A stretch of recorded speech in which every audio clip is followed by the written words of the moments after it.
안녕하셨습니까? 네. 수고하셨습니다. 1회 실전 모의고사 문제 풀어보셨는데요. 다 채점도 해보셨나요? 채점 안 해보셨습니까? 채점 결과 점수가 나와도요.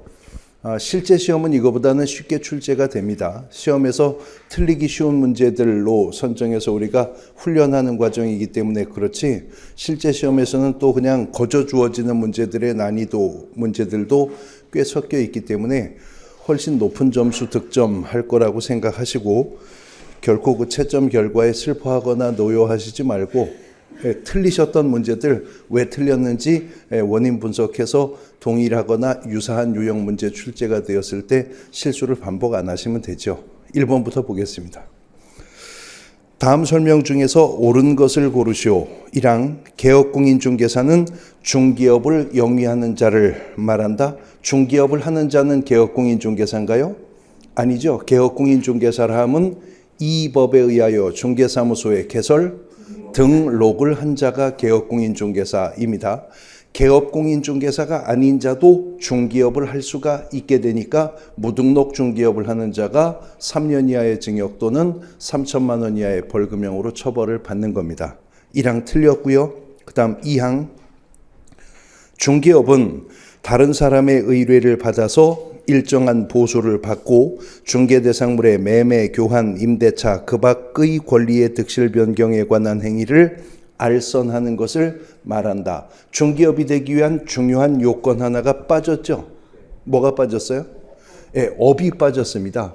즉 공인중개사법 2조 4호가 중개업에 대해서 용어의 정의를 할 때 저렇게 길게 설명하진 않았고요. 중개업이라 함은 4가지 요건이었죠. 다른 사람의 의뢰에 의하여, 두 번째 일정한 보수입니다. 일정한 보수를 받고 그리고 중개를 업으로 행하는 것, 이것을 중개업이다라고 정의를 했었는데, 공인중개사법은 중개업이 되기 위한 4가지 요건 중에 하나인 중개가 무엇인지를 별도로 2조 1호에서 정의를 했었죠. 2조 1호에 따르면 중개라 함은 제3조 규정에 의한 중개대상물, 법이 중개대상물의 범위를 정하기 때문에 우리가 법정 중개대상물이라고 호칭을 했었는데요. 그 법정 중개대상물에 대해서 거래 당사자 간의 매매, 교환, 임대차, 그 밖의 권리요. 매매, 교환, 임대차, 그 밖의 권리의 득실, 변경에 관한 행위를 어떻게 하는 것? 알선을 하는 것. 이것이 중개라고 했습니다. 그런데 지금 제가 해당 지문에서 중개업이란 다른 사람의 의뢰에 의해서 일정한 보수를 받고 법정 중개 대상물에 대하여 거래 당사자 간의 매매, 교환, 임대차, 그 밖의 권리 득실 변경을 알선하는 것. 여기서 멈췄죠. 그러면 이 행위는 중개업이 아니죠. 그 알선하는 행위를 업으로까지 행했어야 이게 중개업이 되는 것입니다. 그런데 중개가 무엇인지는 2조 1호가 별도로 정의를 했지만 업으로 행하는 것이 무엇인지는 공인중개사법에 용어의 정의가 없었기 때문에 우리가 대법원 판례를 통해서 개념 정의를 해왔었던 거예요. 대법원 판례에 따르면 어떤 특정 행위가 업으로 행해진다는 것은 대상은 불특정 다수인을 상대로 하는 것이고요. 방법은요, 계속적이고 반복적이어야 하며 그 행위를 행하는 목적이 영업을 목적으로, 영리를 목적으로 하는 행위였을 때 그 행위를 업으로 행한다고 합니다. 지금 이 행위는 중개 요건까지는 충족을 하였지만 그 행위가 중개업이 되지는 않습니다. 업으로 행하지 않았으니까. 그 다음 3항 부동산에 대한 개발에 관해서 상담을 해주는 것도 중개이다. 이건 중개가 아니라 뭐죠? 컨설팅이죠. 중개업이 아니라 부동산 컨설팅입니다. 그러면 개업공인중개사들이 부동산 중개업 외에 부동산 컨설팅도 할 수 있어요? 할 수는 있지만 그건 중개업 외에 겸업에 속하는 것이지 중개업은 아닙니다. 그러면 법인인 개업공인중개사도 부동산 컨설팅 할 수 있나요? 개인인 개업 공인중개사도 부동산 컨설팅 할 수 있죠. 그러면 모든 개업 공인중개사들은 부동산 컨설팅 할 수 있는 거잖아요. 그러나 왜 할 수 있는지는 다르다고 그랬어요.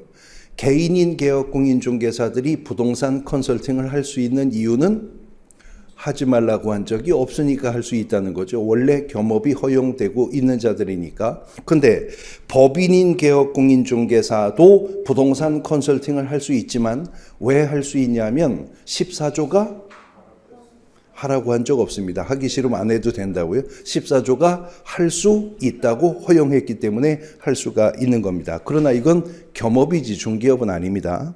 그 다음 사항, 우연히 단 1회 거래 당사자 간의 건물의 전세권 설정을 알선해 주는 것도 중개예요? 중개예요.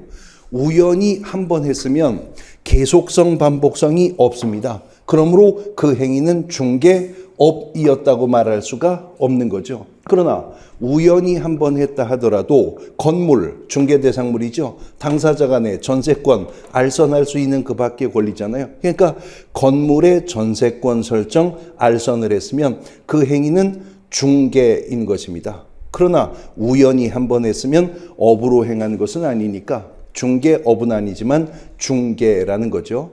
자, 여기서 우리가 중개와 중개업의 관계를 비교해 보면 결국 중개는 중개업이 되기 위한 4가지 요건 중에 하나라는 걸 알 수 있죠.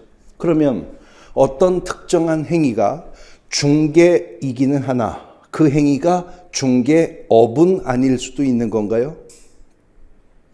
지금 이 지문에서 보면 어떤 행위가 중개 행위를 충족하긴 하지만 그 행위가 중개업이 아닐 수는 있는 겁니다. 근데 어떤 행위가 중개업이었다라고 평가가 되면서 그 행위가 중개가 아닐 수 있어요?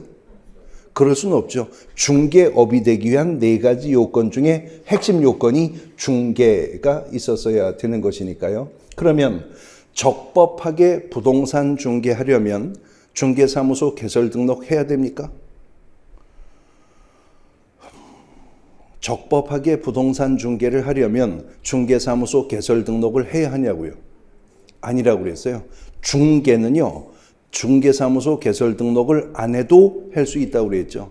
공인중개사 자격증 없어도 할 수 있습니다. 즉, 등록은 중개업을 적법하게 행하기 위해서 등록이 필요한 것이지 중개행위 자체를 중개사무소 개설 등록한 자만 적법하게 할 수 있는 것은 아니었었던 거죠. 그래서 중개는 공인중개사 자격증 없는 자도 적법하게 할 수 있습니다. 중개사무소 개설 등록을 하지 않은 자도 중개업은 적법하게 행할 수가 있습니다. 개나 소나 할 수 있어요? 중개는? 개나 소는 못한다고 그랬죠. 그러나 하여튼 사람이면 권리의 주체면 다 중개는 할 수 있지만 중개업을 적법하게 행하기 위해서 등록이 필요한 것입니다. 그래서 4항이 옳은 지문 정답이고요. 이어지는 5항. 공인중개사도 등록을 하지 않으면 중개대상물의 매매, 교환, 임대차 그 밖의 권리의 득실 변경 행위를 적법하게 알선할 수 없다. 지금 그 말입니다. 공인중개사도 등록을 하지 않으면 중개를 적법하게 할 수 없다. 중개는 공인중개사 자격조차 없어도 누구나 적법하게 할 수 있는 거죠. 중개업이 등록을 필요로 하는 것일 뿐입니다. 사항이 정답이었습니다. 그 다음 2번. 공인중개사 법령상 중개대상물 또는 중개대상 권리로 틀린 항목이 들어있는 것을 모두 고르라고 합니다. 지금 여기요. 중개가 되기 위한 첫 번째 요건이 제3조 규정에 의한 중개대상물에 대하여 이렇게 나가죠. 그래서 그 중개대상물의 범위를 공인중개사법이 3조에서 정했었는데 3조 1호가 토지가 중개대상물이 된다고 했었어요. 3조 2호는 건축물 그 밖에 토지의 정착물이 중개대상물이 된다고 했었고 3조 3호에 가서 그 밖에 대통령령이 정하는 재산권 및 물건, 시행령에게 위임을 해서 영 2조가 법 3조 3호의 위임을 받아 정한 중개대상물이 임목에 관한 법률에 따르는 임목과 공장 및 광업재단 저당법상의 공장재단 및 광업재단이 중개대상물이 된다. 그래서 이것이 공인중개사 법령이 정한 중개대상물의 범위인데요. 중개는 이러한 대상물에 대해서 거래 당사자 간의 권리득실 변경을 알선하는 것이거든요. 그러니까 대상 물건이 거래가 가능해야 알선이 개입될 수가 있는 거죠. 거래가 가능하기 위해서는 그 물건이 사건의 대상이어야 합니다. 국공유재산일 경우에는 거래가 개입될 여지가 없고 실질적으로 거래가 개입이 가능한 경우에 알선이 들어갈 수 있죠. 그러면 중개 대상이 아닌 것이 들어있는 지문은 다 골라냅니다. 기업, 동산질권, 질권이라고 하는 것은 약정담보제도이긴 하지만 동산담보제도이기 때문에 지금 펼쳐지고 있는 이 중개대상물에 개입될 여지가 없잖아요. 그 다음에 어업재단, 지금 공장재단과 광업재단은 중개대상물입니다만 어업재단이라고 하는 거 중개대상물 아니죠? 어업재단보다도 더 자주 출제되었었던 지문이 항만운송사업재단, 이런 것도 몇 차례 실제 문제에서 출제가 되었는데 공장재단, 광업재단은 중개대상물이지만 어업재단이나 항만운송사업재단은 중개대상물이 아니었습니다. 그러나 공장재단이든 광업재단이든 어업재단이든 항만운송사업재단이든 이거 다 어떤 특정한 개별법에 의하여 일체화되어 소유권 보존에 등기가 되어 있다는 점은 동일합니다. 그런데 어떤 이유 때문에 공장재단과 광업재단은 중개대상물인데 어업재단과 항만운송사업재단은 중개대상물이 아닌 거죠? 이유는 아주 단순하다고 그랬죠. 뭐 때문에? 공장재단과 광업재단은 우리 공인중개사 법령의 선택함을 입었고 어업재단과 항만운송사업재단은 우리 법령이 택하지 않았다는 이유뿐입니다. 법정중개대상물, 법정대리인, 법정지상권, 이런 법정이라는 말은 법이 정하였다는 거거든요. 본법이 중개대상물의 범위로 정했기 때문에 중개대상물이지만 어업재단은 아닙니다. 공장재단과 광업재단은 중개대상물이지만 기억 정답에 있어야 되고요. 그 다음에 니은 지상권 설정 목적의 일필지 일부의 토지 중개의 대상이 됩니까?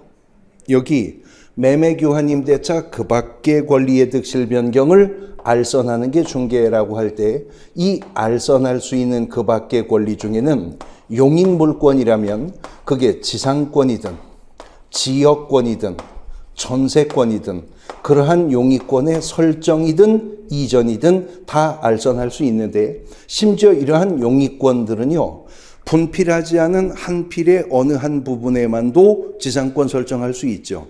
어느 일동 건물의 어느 한 부분에만도 전세권 설정할 수 있죠. 거기에 다 알선이 개입될 수가 있는 것입니다. 그 다음 상속된 토지 알선할 수 있는 것이죠. 근데 이 표현들 유의하셔야 됩니다. 상속된 토지, 이거 실제 기출되었었던 표현인데 상속된 토지라고 말하면 중개할 수 있는데 토지의 상속 그러면 알선할 수 없습니다. 같은 논리로 건물의 유치권의 성립 알선할 수 없지만 유치권 성립된 건물 알선할 수 있는 것이죠. 임야의 분묘기지권 설정 알선할 수 없어도 분묘기지권이 성립된 임야 알선할 수 있는 것입니다. 법정지상권이 설정되어 있는 토지 알선할 수 있죠. 그런데 토지의 법정지상권의 설정을 알선할 수는 없습니다. 그러나 또 법정지상권의 이전은 알선이 개입될 수가 있는 것이고요. 그 다음에 디귿 조립식 세차장 구조물, 이거 대법원 판례 지문이죠. 대법원 판례에 따르면 이러한 조립식 세차장 구조물은 주벽이라고 할 만한 것도 없고 볼트만 풀러버리면 토지로부터 분리가 되어 이동도 가능하기 때문에 조립식 세차장 구조물은 이 건축물이기는커녕 토지에 정착되어 있는 물건이라고 볼 수가 없기 때문에 본법이 정한 중개의 대상이 아니라는 것입니다. 그 다음 영업상의 노하우 등 무형물의 가치 또는 집기 비품 등의 시설물에 대한 유형물의 가치, 이것을 거래하는 것을 우리가 권리금 거래한다고 하죠. 권리금은 공인중개사법상의 중개의 대상이 아닌 거죠. 그래서 디귿도 정답에 있어야 됩니다. 자, 근데 우리가 지금 중개 대상물이냐 아니냐 여부를 판단을 하는데 권리금은 공인중개사법상의 중개의 대상이 될 수가 없죠. 또 조립식,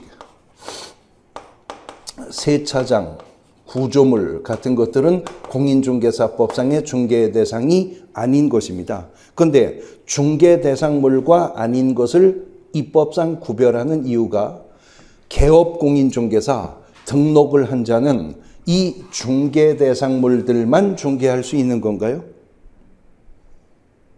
공인중개사인 개업공인중개사가 중고차 매매 알선업으로 할 수 있다고 그랬잖아요.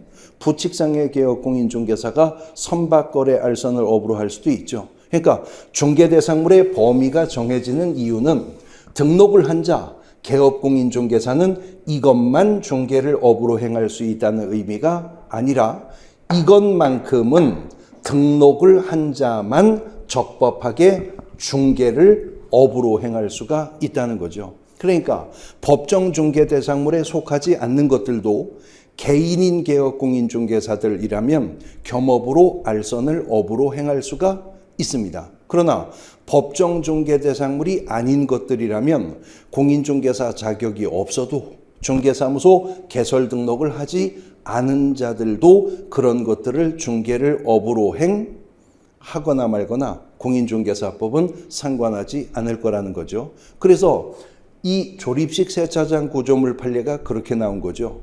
어떤 분이 공인중개사 자격증도 없이 중개사무소 개설 등록도 하지 않은 상태에서, 그러니까 공인중개사법 관점에서 보면 무등록 상태에 있는 자가 저 강동구 송파구 일원에서 조립식 세차장 구조물 거래 알선을 업으로 행하다가 행정당국에 적발되어 고발된 사건이었는데 최종적으로 대법원이 조립식 세차장 구조물은 법정 중개 대상물인 건물이거나 토지에 정착된 물건으로 볼 수가 없으므로 그자가 공인중개사 자격 없고 중개사무소 개설 등록을 안 했다 하더라도 이것이 공인중개사법이 정한 중개 대상물의 범위에 속하지 않는 한 그걸 그자가 중개를 업으로 하거나 말거나라는 거죠. 공인중개사법 위반으로 적발할 수 없다는 겁니다. 그러니까 같은 논리로 권리금은 공인중개사법상의 중개의 대상이 아니다. OX? 권리금은 공인중개사법상의 중개의 대상이 아니다. O잖아요. 근데 이어지는 문장으로 지문이 나올 때 권리금은 공인중개사법상의 중개의 대상이 아니다. 그러므로 개업공인중개사는 권리금 거래를 알선할 수 없다. 이렇게 나가면 논리전개가 잘못 나가는 거죠. 그게 아니라 권리금은 공인중개사법상의 중개의 대상이 아니다. 그러므로 권리금 거래 알선의 대가로 받는 용역보수는 공인중개사법의 이 보수의 요율 한도에게 적용을 받지 않는다라고 가는 것이 맞는 것이라는 겁니다. 그 다음 리을 성토된 포락지요. 포락지라고 하는 것은 한때는 사건의 대상인 토지였었던 거죠. 그런데 하천의 유역 변경이나 바닷물의 넘침이나 범람 등으로 인해 물에 무너져 사건이 소멸이 된 것이고 판례는 포락지는 영구히 사건이 소멸되었기 때문에 이렇게 추후에 성토가 된다 하더라도 다시 사건의 대상이 되는 것은 아닌 것입니다. 그러면 거래할 수 없으니까 중개의 대상이 될 수가 없겠죠. 그 다음 주택이 철거될 경우에 일정한 요건 하에서 택지개발지구 내에 이주자 택지를 공급받을 수 있는 지위인 대토권, 이것도 한 3번 정도 기출되었었는데 이러한 대토권은 토지로서의 특정한 필지가 확정되어 있지 않기 때문에 공인중개사법상 중개 대상 아닙니다. 리을도 정답에 있어야 됩니다. 미음, 가압류된 토지 중개할 수 있느냐? 있는 건가요? 뭐 가압류가 되었든 가처분이 되었든 중개할 수 있죠. 사건의 대상이라면 어떤 사법상의 제한이 있다 하더라도 거래 가능합니다. 그 다음 분양계약이 체결되어 동호수가 지정된 장내 건축물, 우리가 이것을 분양권이라고 하죠. 아파트 분양권은 공인중개사법상의 중개 대상이 됩니다. 그러니까요, 분양권이 공인중개사법상 중개 대상인 건축물로 취급이 되니까 분양권 전매를 알선한 대가로 받는 보수는 공인중개사법의 법정 요율 한도에게 제한을 받는 거죠. 그러니까 이제 후속된 문제가, 그렇다면 분양권 전매를 알선했을 때 중개보수를 계산하려고 요율에 적용하게 될 기준 금액을 무엇으로 해야 되느냐가 문제였었던 거죠. 여기에 대해서 판례는 총 분양가를 기준으로 하면 안 되고 분양권 전매 당시의 기납입 금액에 일정한 프리미엄 합산한 금액을 요율에 곱한 기준 금액으로 잡으라. 이건 분양권이 공인중개사법상 중개 대상이기 때문에 그런 판례가 나오는 거죠. 아닌 것들이 들어있는 항목은 기역과 디귿과 리을입니다. 그래서 1항이 정답이 되는 거죠. 3번 문제. 다음은 공인중개사 정책심의위원회에 관한 설명이다. 옳은 것은 1항, 위원장은 국토교통부 소속 고위 공무원단에 속하는 공무원 중에서 국토교통부 장관이 지명한다? 아니요. 공인중개사 정책심의위원회 위원장은 이미 공인중개사 법령이 특정하였습니다. 누가 맡을 거라고? 공인중개사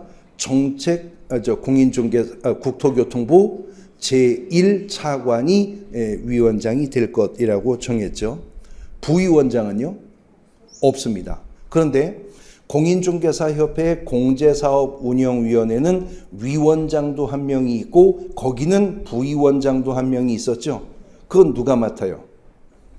위원 중에서 호선하여 결정하기로 했었습니다. 그 다음 2항, 위원회는 위원장 1명을 포함하여 5명 이상 7명 이내 위원으로 구성하나요? 5명 이상 7명 이내가 아니라 몇 명? 7명 이상 11명 이내. 왜 갑자기 영어를 하시고 그러세요? 7명 이상 11명 이내 위원으로 구성을 한다 그랬습니다. 7-11, 7명 이상 11명 이내. 그러면 생뚱맞게 5명 이상 7명 이내는 어디서 가져온 거냐? 예전에 그랬어요. 개정 전에. 개정 직전에 5명 이상 7명 이내였었던 것을 그 위원회 명칭을 바꾸면서 규모를 좀 확장한 겁니다. 그래서 왜 이 지문을 가져왔냐면 출제위원회 상습적인 출제 방식이거든요. 법령이 개정되면 개정 전 조문을 가져다가 틀린 지문으로 활용합니다. 그래서 한번 익혀보시라고 가져왔습니다. 3항, 위원회는 재적위원 과반수 찬성으로 안건을 의결하나요? 그렇죠. 개의 요건은 재적위원의 과반수가 출석해야 됩니다. 그러나 의결 요건은 재적위원의 과반수가 아니라 출석위원 중 과반수만 찬성하면 안건 의결하는 겁니다. 그래서 틀렸고요. 4항, 공무원인 위원을 제외한 위원의 임기는 2년으로 한다. 4항이 정답이죠. 공인중개사협회 공제사업운영위원회 위원의 임기도 2년으로 한다. 단 공제사업운영위원회 위원의 임기는 2년으로 하는데 1회에 한해서 연임할 수 있다는 규정이 있으나 여기는 관련 규정은 없다는 점에서 차이가 있습니다. 사항이 정답이고요. 위원장은 위원이 제척사유에 해당하는데도 불구하고 회피하지 아니한 경우에는 해당 위원을 해촉할 수 있습니까?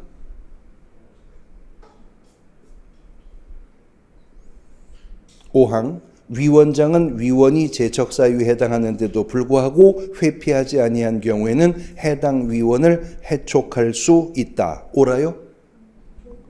틀려요? 틀려야죠. 사항이 옳았었으니까 지금 옳은 걸 묻는데 그 5항은 틀려야죠. 뭐가 틀려요? 뭐가 틀려요? 위원장이 나설 일이 아니죠. 그거는 국토교통부 장관이 할 일입니다. 자, 공인중개사 정책심의위원회에서는요, 정책심의위원들의 공정한 심의와 의결을 꾀하기 위해서 제척사유들을 규정하고 있죠. 그래서 제척사유에 해당하는 경우에는 당의 안건심의에서 배제시키도록 하고 있는데, 이때 행위의 주체가 누구냐 하는 거 유의하셔야 됩니다. 자, 제척사유에 해당하는 위원이라면 스스로 이 위원은 이 안건심의에서 빠져야죠. 이걸 뭐라 그래요? 회피한다고 합니다. 회피해야 됩니다. 근데 제척사유에 해당하는 위원임에도 스스로 회피하지 않으면요, 그 이해관계가 있는 안건 당사자가 저 위원 제척사유에 해당하는데도 뻔뻔하게 회피하고 있지 않으니 저 위원 내 이해관계에 있는 안건심의에서 빼주십시오라고 요구할 수 있죠. 그게 뭐예요? 예, 기피 신청하는 겁니다. 그러면 기피 신청을 받은 위원이 제척사유에 해당하는 자가 맞는지 여부는 누가 결정해요? 예, 위원회에서 심의해서 결정합니다. 그러면 제척사유에 해당한다고 기피 신청을 당한 위원이 정말로 제척사유에 해당하는지를 정책심의위원회에서 표결할 때 기피 신청받은 그 위원도 표결에 참여할 수 있어요? 들어오면 안 되겠죠. 그 위원을 제외한 위원들이 모여서 결정을 할 겁니다. 그 다음, 제척사유에 해당하는 위원임에도 스스로 회피하지 않으면 끄집어낼 수도 있습니다. 이걸 해촉이라고 하는데, 해촉을 누가 한다고? 예, 국토교통부 장관이 해촉하는 거지 위원장이 해촉하는 게 아니죠. 위원장은 장관이 아니라 국토교통부 제1차관이었었던 겁니다. 공인중개사 정책심의 위원을 누가 정합니까? 위원을 국토교통부 장관이 임명하거나 위촉했잖아요. 그러니까 국토교통부 장관이 해촉을 할 수가 있는 것이었죠. 사항이 정답입니다. 4번, 공인중개사 법령상 중개사무소 개설 등록과 관련한 설명 중 틀린 것은 1항 소속 공인중개사는 중개사무소 개설 등록을 신청할 수 없다. 맞습니까? 왜요? 이중 소속이 공인중개사법에 금지가 되고 있으니까요. 그래서 공인중개사법 9조 2항이 법인 또는 공인중개사가 아닌 자는 중개사무소에 개설 등록을 신청할 수 없다라고 하면서 그 등록 신청할 수 있다는 공인중개사 뒤에 조문이 괄호를 열어 괄호 안에 소속 공인중개사를 제외한다라고 출발했었던 겁니다. 2항 다른 법률의 규정에 따라 중개업을 할 수 있는 경우에는 공인중개사법에 규정된 등록의 기준을 적용하지 않는다. 그렇죠? 이른바 특수법인은 공인중개사법상의 법인의 등록의 기준을 갖추지 않아도 됩니다. 그러니까 지역농협 법인 등록 기준 갖추지 않고도 중개업 할 수 있죠. 그러면 지역농협은 등록도 안 해도 돼요? 등록은 해야 돼요. 안 해도 됩니다. 농업협동조합법이 지역농협이 농지에 대해서 중개업을 하는 경우에는 공인중개사법상의 법인의 등록의 기준과 절차를 면한다라고 한다고 그랬잖아요. 그래서 지역농협은 등록의 기준을 갖추지 않아도 되고 등록 자체도 안 하고 중개업을 할 수가 있습니다. 그러면 지역농협은 업무 보증도 설정 안 해도 돼요? 그건 해야 되죠. 단 지역농협은 농지에 대해서 조합원 간의 거래만 중개할 수 있는 것이기 때문에 업무 보증을 설정을 해야 하지만 금액은 완화 적용해 주겠다는 거죠. 지역농협별로 1,000만 원 이상의 보증은 설정해야 됩니다. 그러면 지역농협은 등록의 기준을 갖추지 않아도 되고 등록도 안 해도 되지만 업무 보증은 설정해야 된다고 그랬죠. 그러면 지역농협도 업무보증 설정했다면 설정 사실을 신고는 해야 됩니까? 업무보증 설정 신고해야 돼요? 해야죠. 업무보증 설정 의무가 있으니까 설정 사실 신고해야죠. 어디 가서? 등록관청 가서 신고합니다. 뭐 농협중앙에 가서 신고하지 않는다고요? 지역농협도 업무보증 설정만큼은 업무 개시 전 등록관청에 신고해야 적법하게 중개업할 수 있습니다. 그 다음 3항 중개사무소 개설 등록을 신청하는 때 인장 등록 신고를 같이 할 수 있다. 그렇죠? 원래 인장 등록은 16조가 언제까지 하라고 그랬어요? 업무를 개시하기 전까지 해야 한다고 했지만 개업공인중개사라면 등록 신청할 때 아예 인장 등록 함께 할 수 있답니다. 소속공인중개사라면 아예 고용 신고할 때 인장 등록을 함께 할 수 있었습니다. 사항 등록을 신청하는 때에는 공인중개사 자격증 사본을 등록관청에 제출해야 한다. 등록 신청 시 구비서류 중에 공인중개사 자격증 사본이 있었나요? 없었습니다. 사항이 틀린 지문 정답입니다. 그러면 개인은 공인중개사 자격증 있어야만 등록을 할 수 있다. OX. 개인은 자연인은 공인중개사 자격증이 있어야만 등록할 수 있다. 뭐 이렇게 오래 고민을 하세요? 간단한 질문인데. OX? O. 개인은 자격증 없인 등록 못해요. 법인이 등록하려면 대표자는 공인중개사이어야 한다. OX? O. 대표자를 제외하고도 임사원 중 3분의 1 이상은 공인중개사이어야 한다. O죠. 분사무소 책임자도 공인중개사이어야 한다. O죠. 소속 공인중개사는 공인중개사 자격 있는 고용인이다. O죠. 자격증 있는 고용인이 소속 공인중개사죠. 근데요, 등록 신청할 때 공인중개사 자격증 사본 안 냅니다. 분사무소 설치 신고할 때도 공인중개사 자격증 사본 제출 의무 없어요. 소속 공인중개사 고용 신고할 때도 공인중개사 자격증 사본 안 내거든요. 그러면 그들이 공인중개사라는 사실은 누가 확인하라는 거예요? 등록 신청을 받은 등록관청이, 분사무소 설치 신고 받은 등록관청이, 소속 공인중개사 고용 신고받은 등록관청이 자격증 교부한 시도지사를 통해 그들이 공인중개사가 맞는지 여부를 자격 확인하라고 하는 거죠. 그런데 지금도 공인중개사법에 공인중개사 자격증 사본을 내야 하는 경우가 남아 있습니다. 언제? 거래정보사업자 지정 신청할 때는 공인중개사 자격증 사본을 제출해야 한다고 했었죠. 몇 부? 네? 몇 부? 500부까지 필요 없고 한 부 내면 되죠. 공인중개사 1명 이상 확보하면 되는데 뭘 500부까지 준비하세요? 공인중개사 자격증 사본 한 부 이상 제출하면 되죠. 근데 이 자격증 말고 또 다른 자격증이 필요한데요. 지정 신청할 때 정보 처리 기사 자격증 사본도 몇 부? 한 부 이상 전문 인력 확보했다는 거 입증해야 되니까. 그러면 거래정보사업자 지정 신청할 때 중개사무소 개설등록증 사본도 제출해야 돼요? 제출해야죠. 그 몇 부?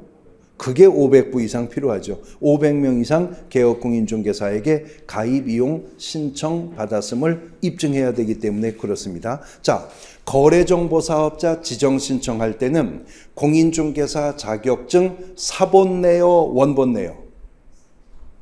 사본 내는 겁니다. 그러면 공인중개사 자격증 원본을 내야 하는 경우가 있죠.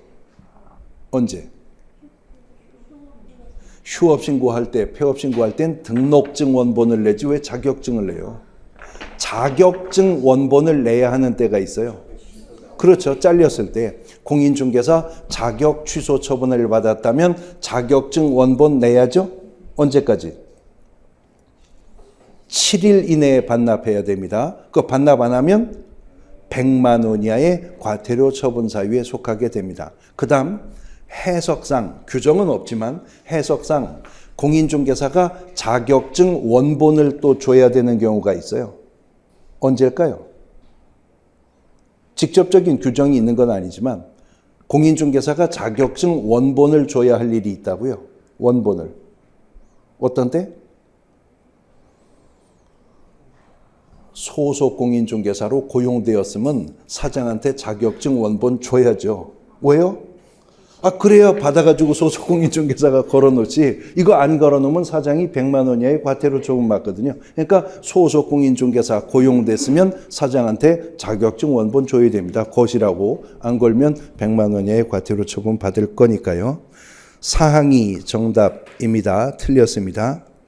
5항, 등록 신청을 받은 등록관청은 7일 이내에 등록 신청인에게 서면으로 통지를 하여야 한다. 그렇죠? 근데 공인중개사법의 등록관청인 시장군수구청장은 등록 신청을 받으면 7일 이내에 개업공인중개사의 종별에 따라 서면으로 등록을 통지하는데, 경매대리 등록 신청을 받은 지방법원장은 등록 신청일로부터 14일 이내에 등록을 통지하는 것이었었습니다. 사항이 정답입니다.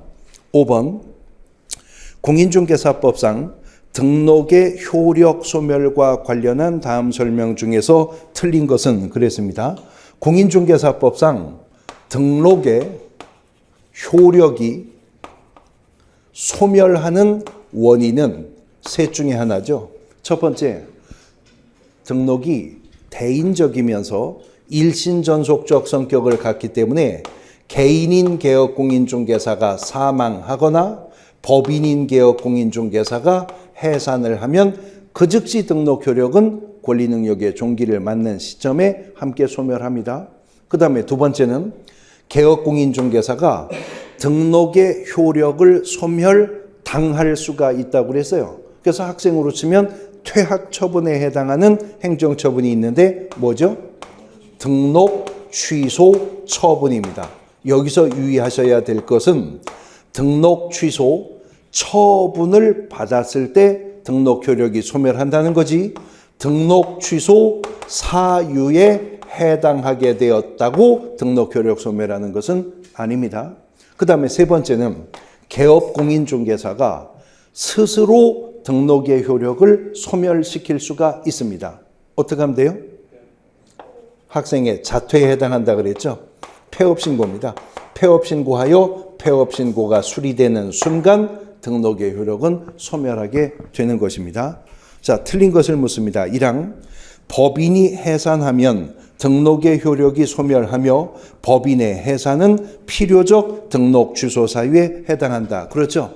이 개업공인중개사의 사망이나 법인의 해산은 등록의 효력 소멸 사유면서 절대적 등록 취소 사유입니다. 그래서 법인인 개업공인중개사가 해산을 하면 등록관청은 반드시 등록을 취소해야 됩니다.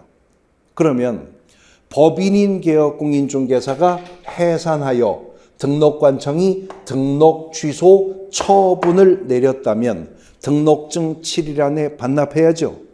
안 하면 100만 원 이하의 과태료입니다. 누가 반납하죠?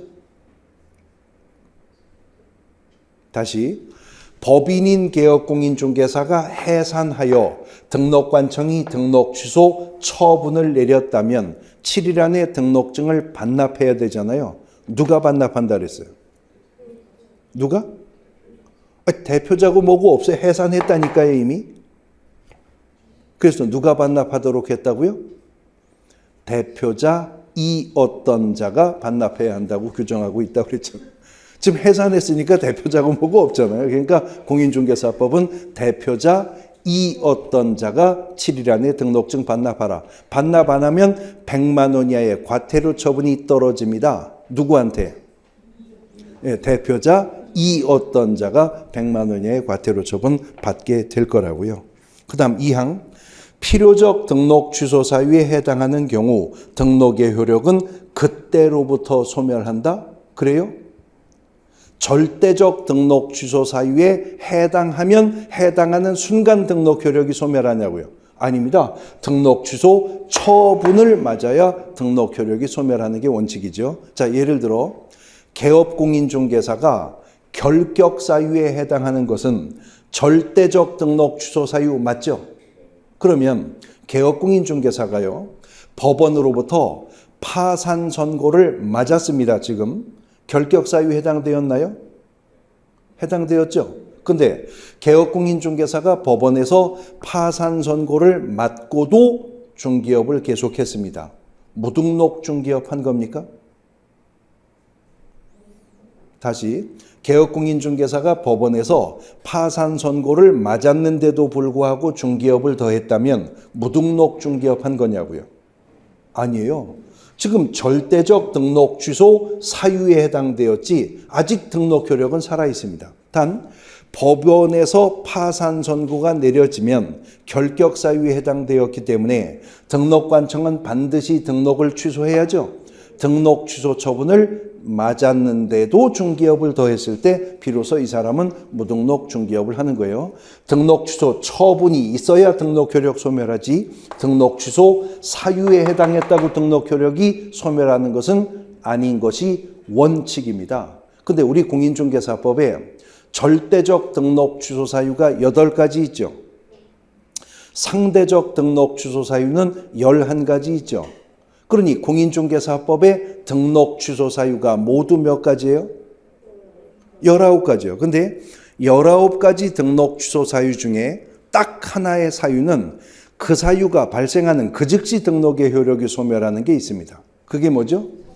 예, 그게 개인인 개업공인중개사의 사망과 법인의 해산입니다. 이거는 절대적 등록 취소 사유이기 이전에 그것 자체가 등록의 효력 소멸 사유이기 때문입니다. 그래서 이런 기출문제도 나왔었습니다. 개인인 개업공인중개사가 사망하면 등록관청은 반드시 등록을 취소해야 하며 등록 취소 처분이 내려지면 등록 효력은 소멸한다. X라는 거죠. 그때는 등록 취소 처분이 있기 전에 벌써 마지막 심장박동 정지하는 시간, 그때 등록 효력은 이미 소멸하게 된 겁니다. 단 개인인 개업공인중개사가 사망을 하면 그 즉시 등록의 효력은 소멸하는데 그래도 등록관청에는 그자의 등록대장이 그대로 기록관리 유지되고 있기 때문에 행정상의 획일성 유지의 문제로 등록 취소 처분을 반드시 형식적으로 하도록 하는 것일 뿐이다 라고 하는 것입니다. 자, 그런데요, 무등록 중개업이 나올 수 있는 경우를 우리가 생각해 보면 개인인 개업공인중개사가 사망하였음에도 불구하고 중개업을 더하다가 걸리기도 해요. 뭔 귀신이 걸려요? 걸리긴 죽었는데 이건 무등록 중개업이 나올 가능성이 없어요. 근데 문제는 지금 왜 개인이 사망하면 등록 효력을 소멸한다고 보냐면 등록이 대인적인데 일신전속적 성격을 갖기 때문에 그런 거거든요. 근데 우리 민법이 권리 능력의 시기와 종기에 대해서 이렇게 말하고 있죠. 사람은 생존한 동안 권리와 의무의 주체가 된다고. 그러니까 권리 능력은 언제 생긴다는 거예요? 자, 권리 능력의 존속 기간을 민법은 생존한 동안이라고 했으니까 권리 능력이 언제 생겨요? 출생하면 권리 능력이 발생하죠. 그래서 언제 종기를 맞게 되죠? 사망하면 권리 능력의 종기를 맞습니다. 그러나 출생과 사망이라고 하는 사건은 권리의 주체인 사람 중 개인에게만 발생하지 누가 법인을 낳거나 늙어 죽는 법인이 없거든요. 근데 법인도 권리 능력의 주체가 된다면 권리 능력의 존속 기간의 구간이 설정되어 있죠. 그러면 개인의 출생에 해당하는 법인의 권리 능력 발생 시점이 언제죠? 설립 등기입니다. 법인은 설립 등기를 마쳐야 설립 목적 범위 내에서 권리 능력이 발생합니다. 그래서 민법상 개인의 사망하는 권리 능력의 종기가 법인은 뭐예요? 아니에요. 해산이 아니라 청산이에요. 법인은 청산으로 권리 능력의 종기를 맞는데 법인은 청산을 위해서 해산의 절차를 거쳐야죠. 그리고 법인이 해산하면요, 설립 목적 범위 내에서의 권리 능력은 다 소멸하고 그 법인을 청산하기 위한 권리 능력만 인정된다고요. 근데 어떤 중개법인이 해산을 하였음에도 청산 절차를 진행하면서 중개 업무 수행을 더하다가 걸릴 수는 있겠죠. 그러면 그 법인은 등록했었던 법인이지만 무등록 중개업을 한 법인이 될 것이다 하는 겁니다. 그 다음 죽어도 누가 죽었는지 또 잘 봐야 된다고 그랬어요. 개인인 개업 공인중개사는 사망으로 인해서 등록의 효력이 소멸되는 거죠. 그런데 법인은 해산으로 등록의 효력이 소멸하는 것입니다. 그러면 법인인 개업공인중개사의 대표자가 사망하였다. 그 법인 등록 효력 소멸합니까? 안 한다고 그랬죠. 그러면 법인인 개업공인중개사의 대표자의 사망은 공인중개사법상 등록 효력 소멸 사유가 아니죠. 그럼 무슨 사유라고 그랬어요? 등록증 기재사항 변경 사유에 불과하다고 했습니다. 법인의 대표자의 사망은 죽은 대표자한테는 미안하지만 공인중개사법에서는 그저 등록증 기재사항 변경 사유만 발생한 것에 불과한 것입니다. 2항이 정답입니다. 3항 등록증을 다른 사람에게 양도하였다 하여도 그 즉시 등록 효력이 소멸하는 것은 아니다. 단지 절대적 등록 취소 사유에 해당되었을 뿐이죠. 등록 취소 처분이 있어야 등록 효력은 소멸합니다. 4항 공인중개사인 개업공인중개사의 공인중개사 자격이 취소되었더라도 등록의 효력이 그 즉시 실효되는 것은 아니다. 그렇죠? 근데 공인중개사인 개업공인중개사가 자격이 취소가 되었다면 등록관청은 반드시 등록도 취소해야 돼요? 그래요? 왜요? 결격사유에 해당이 되기 때문에 그렇습니다. 그러면 공인중개사인 개업공인중개사가 자격이 취소가 되어 1호 이내 그 후 등록이 취소가 되었다면 이자는 자격 취소 후 3년만 지나면 결격을 벗어납니까? 등록 취소 후 3년도 지나야 결격을 벗어납니까? 다시 공인중개사인 개업공인중개사가 자격이 취소가 되어 1호 이내 그 후에 등록도 취소되었다면 자격 취소 후 3년, 등록 취소 후 3년, 어느 3년 지나면 결격 벗어나요? 자격 취소 후 3년만 지나면 되죠. 지금 결격에 해당하여 등록 취소되었기 때문에 등록 취소 후 3년은 적용이 없을 것이니까요. 5항 업무정지 기간 중에 중개 업무를 하는 것은 등록의 효력이 소멸된 것은 아니므로 무등록 상태에서 중개업을 하는 것은 아니다. 그렇죠? 그러나 업무정지 처분받은 자가 업무정지 기간 중에 중개업을 하는 것은 절대적 등록 취소 사유였습니다. 등록관청은 반드시 등록을 취소하여야 하는 사유가 되는 거죠. 그래서 2항이 틀린 지문으로 정답이 됩니다. 쉬었다가 보겠습니다.